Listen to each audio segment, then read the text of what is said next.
And with Alex and David, as far as technology, you two incorporated some serious technology in your bars. Maybe not new technology per se, but certainly new for the bar industry, from centrifuges and sous vides and, you know, finding a way to serve cocktails on tap, right? Yeah. So what are some of those?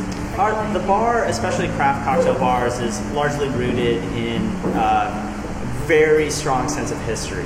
And there's a direct line, if you go to have a classic cocktail called an Old Fashioned or Manhattan or Daiquiri or any one of these drinks that are pretty well known, there is a historical line that's, you know, a little fuzzy. It gets back deep into history. It is the history of alcohol after all. But it gets back there and you like can draw a line somewhere, and it's fairly straightforward. And this idea of the craft cocktail renaissance that we are past, I would argue at this point, is that there was the rediscovery of these things, these recipes, rediscovery of, oh, a lemon comes from a tree and that can go into my drink as opposed to sour mix.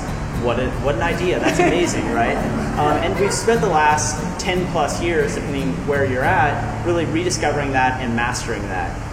And within our work, we've been very, very focused on doing the best possible version of these things that we can, manipulating them for new creations, what we call the Mr. Potato Head method, where we'll take out one little thing and put it in another, and it's a new drink, call it something new, right?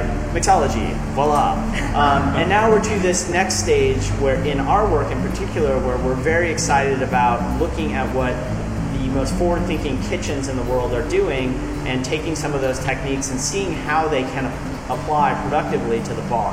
And they don't always work.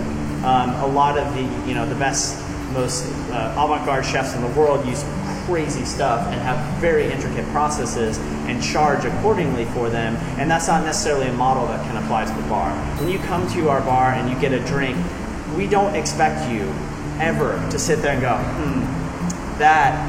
there was a centrifuge used to make this drink right there.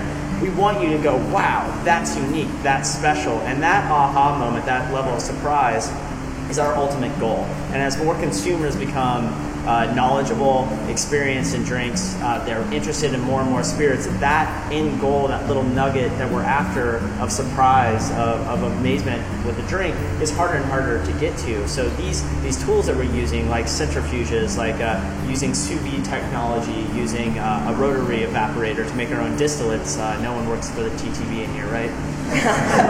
These sort of experiments are leading us down the path to creating unique new ingredients that simply have not been made before. That's really exciting to us.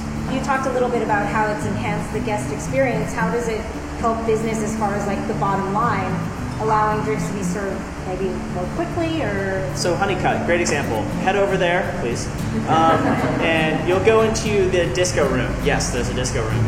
If you guys haven't been there, light up dance floor. It's amazing. You order one of the draft cocktails. And draft cocktails is like it's been around for a few years now. It's gotten a lot of press. It's the idea of putting a cocktail in a keg and dispensing it on draft. Well, we looked at that and we're like, a drink that I can make, let's call it a Negroni or an Old Fashioned, I can make that pretty quickly. What does that really add to the experience? So we're like, okay, how can we make that better? Is that drink unique? By doing that process, does the end result something I couldn't make without the entire process of forced carbonating a big batch of, say, clarified juice and spirit and all these cool things in there, right? And what we found is that by being able to create these very unique recipes, we're able to diverge from classic cocktail methodology into something completely new. So when you go there and you order one of those, it comes out very cold and bubbly, hopefully. You get it and you're like, I have never had that before, but it strikes something in my memory. It's unique, and it comes out like that. So you can get back on the dance floor and drink more. And you make more money. We opened 20 minutes ago. Sell lots of drinks very, very quickly.